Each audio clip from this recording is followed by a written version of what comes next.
Hello everyone, welcome back in my YouTube channel Mumukshu e-learning hub and we are learning English grammar for one to all. Dear learners, हमने previous video में बात करी थी present perfect continuous tense के affirmative tense के बारे में। इस वीडियो में मैं बात करूंगा प्रेजेंट परफेक्ट कॉन्टिन्यूअस टेंस के नेगेटिव एंड इंट्रोगेटिव सेंटेंसेस के बारे में। तो चलिए वीडियो को स्टार्ट करते हैं। देखिए dear, present perfect continuous tense का नेगेटिव सेंटेंस ट्रांसलेट करने के लिए हमको कौन से रूल्स फॉलो करने पड़ेंगे।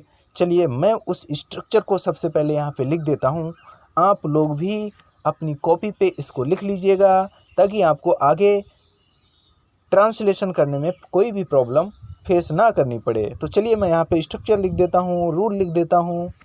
देखिए डियर, सबसे पहले हमने क्या करना पड़ेगा, सब्जेक्ट लिखना पड़ेगा जैसा कि अफर्मेटिव में लिखते थे, प्लस हैज़ ऑब्लिक हैव, ठीक है, has oblique have plus not plus been plus verb की बेस फॉर्म यानी कि वर्ब की फर्स्ट फॉर्म प्लस आईएनजी। इसके बाद plus object plus since oblique for plus time. तो डियर कुछ भी नहीं करना है, बिल्कुल अफर्मेटिव के जैसा ही ये भी रूल है। सिर्फ आपको हैज़ ऑब्लिक हैव और बीन के बीच में नॉट को रख देना है, बस इतना सा काम करना है आपको। बाकी का पूरा रूल सेम टू सेम हमारा अफर्मेटिव सेंटेंस की तरह ही है, ठीक है जी। आपको नॉट कहाँ पुट करना है, has oblique have plus been के बीच में आपको नॉट रखना है। तो ये हमारा प्रेजेंट परफेक्ट कॉन्टिन्यूअस टेंस का नेगेटिव सेंटेंस का स्ट्रक्चर हो गया। तो चलिए इसको हम एक एग्जाम्पल के थ्रू समझ लेते हैं। नोट कर लिया आप लोगों ने? तो चलिए इसको रफ कर देते हैं फिर। चलिए मैं यहाँ पे एग्जाम्पल लिख देता हूँ। किसान सुबह से खेत नहीं जोत रहा है। किसान सुबह से खेत नहीं जोत रहा है, ठीक है डियर। तो ये हमारा नेगेटिव सेंटेंस है, ठीक है। किसान सुबह से खेत नहीं जोत रहा है। अब इसको ट्रांसलेट कर लेते हैं। The farmer,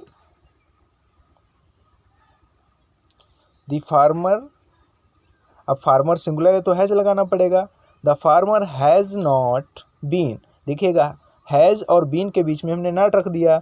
the farmer has not been plugging the field since morning, ठीक है। सुबह से है तो हमको सिंस का यूज़ करना पड़ेगा। The farmer has not been plugging the field since morning.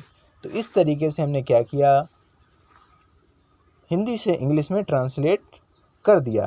देखिए अगर स्ट्रक्चर आपके माइंड में है तो आपको ट्रांसलेशन करने में कोई भी प्रॉब्लम नहीं आएगी। सबसे पहले हमने सब्जेक्ट यानी कि द फार्मर लिखा है और द फार्मर हमारा सिंगुलर है तो हमने हैज़ का यूज़ कर दिया और हैज़ के बाद नॉट लगाया, फिर हमने बीन का यूज़ किया। तो इस तरीके से हमने आसानी के साथ ट्रांसलेट कर दिया। चलिए एक और एग्जांपल ले लेते हैं। तुम्हें एक सप्ताह से बुखार नहीं आ रहा है। तुम्हें एक सप्ताह से बुखार नहीं आ रहा है। चलिए इसको ट्रांसलेट करने की कोशिश करते हैं। देखिए यहाँ पे तुम्हें है तो यू का यूज़ करना पड़ेगा और यू हमारा यू के साथ तो है भी आता है। यू हैव, ठीक है, यू हैव बीन और यू हैव बीन के बीच में हमने नॉट लगाना है तो हो जाएगा you have not been suffering from fever for 1 week, ठीक है डियर। 1 वीक, एक सप्ताह मतलब 1 वीक। अब 1 वीक है तो फॉर लगाना पड़ेगा क्योंकि क्लियर नहीं है कौन सा 1 वीक है, मंथ का पहला वीक है, सेकेंड वीक है, कौन सा वीक है, is it not clear. So be here apply for. You have not been suffering from fever for 1 week. Have और बीन के बीच में नॉट लगाया और 1 वीक से पहले हमने क्या किया, फॉर का यूज़ कर दिया। तो हो जाएगा ना वो। आई होप डियर आप कर लेंगे।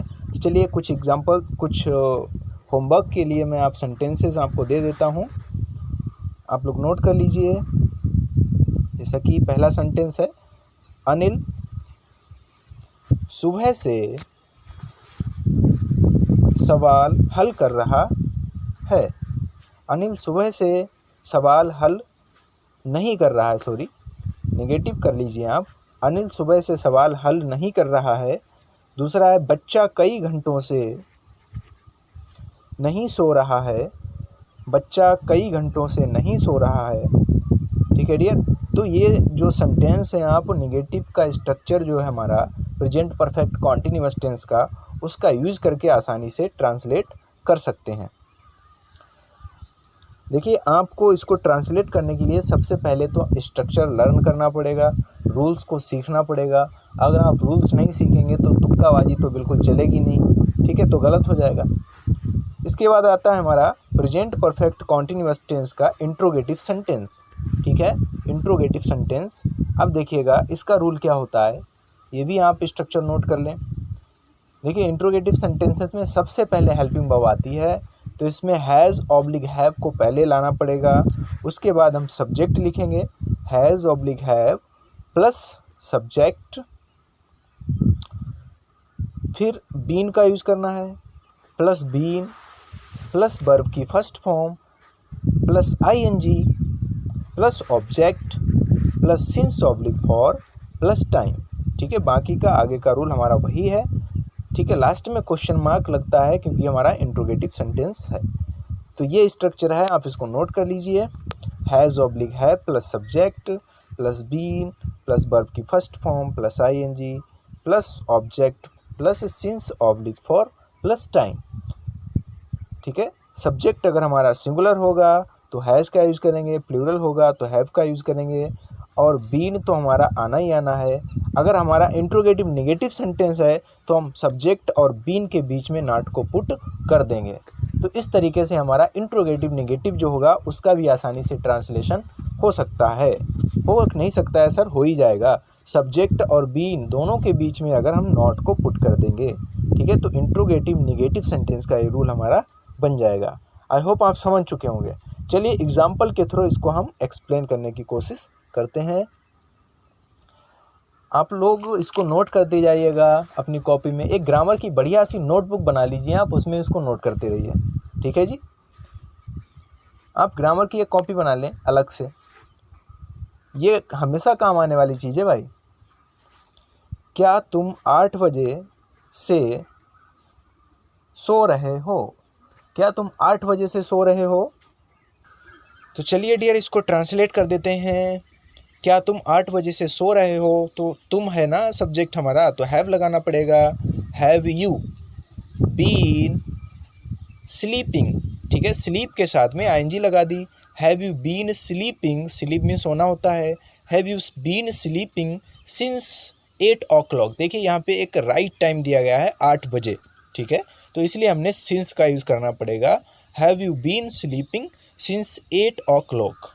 तो इस तरीके से हमने आसानी के साथ इसको ट्रांसलेट कर दिया। ठीक है, लास्ट में क्वेश्चन मार्क लगता है, have you been sleeping since 8 o'clock? ठीक है, समझ में आ गया आपको? यू था इसलिए हमने हैव का यूज़ किया, फिर बीन लगाया, और स्लीप में सोना होता है, वर्ब की फर्स्ट फॉर्म के साथ आईएनजी को ऐड कर दिया। इस तरीके से हमने आसानी के साथ इस सेंटेंस को ट्रांसलेट कर दिया। तो चलिए एक और एग्जांपल ले लेते हैं। क्या गीता 10 बजे से सिलाई नहीं कर रही है? अब देखिएगा इसमें नहीं भी आ गया है, इंट्रोगेटिव भी है, और ये नहीं भी इसमें आ गया है। तो इसको हम कैसे ट्रांसलेट करेंगे? तो चलिए हम इसको ट्रांसलेट करके दिखा देते हैं आपको। हैज़ गीता, देखिए गीता सिंगुलर है, किसी का नेम है, तो हैज़ लगा दिया। Has Gita not been? Gita और बीन के बीच में नॉट लगा दिया, यानी कि सब्जेक्ट और बीन के बीच में नॉट का यूज़ कर दिया। Has Gita not been swing since 10 o'clock? Swing means होता है सिलना, स्विंग मीन्स है सिल रही है। ठीक है, वर्ब की फर्स्ट फॉर्म के साथ में आईएनजी लगा दिया। Has Gita not been swing since 10 o'clock? तो इस तरीके से हमने क्या किया, इसको आसानी के साथ ट्रांसलेट कर दिया। 10 o'clock है तो सिंस लगाना पड़ेगा। 10 बजे एक निश्चित समय है, पॉइंट ऑफ टाइम है, तो चलिए इसी तरीके से कुछ होमवर्क में मैं आपको सेंटेंस दे रहा हूँ, उसको ट्रांसलेट करने की कोशिश करिएगा। क्या उसकी बहन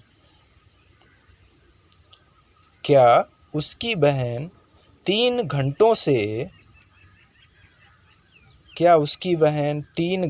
से नोट करिएगा आप लोग इसको, ठीक है।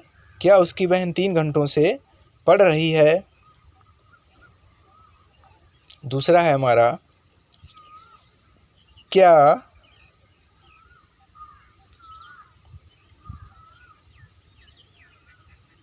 लकड़हारा रविवार से लकड़ी काट रहा है। क्या लकड़हारा रविवार से लकड़ी काट रहा है, ठीक है। तो ये 1 और 2 हो गए हमारे। ओके, तो आप इन 2 सेंटेंसेस को ट्रांसलेट करिएगा। तो आज के लिए इस वीडियो में बस इतना ही।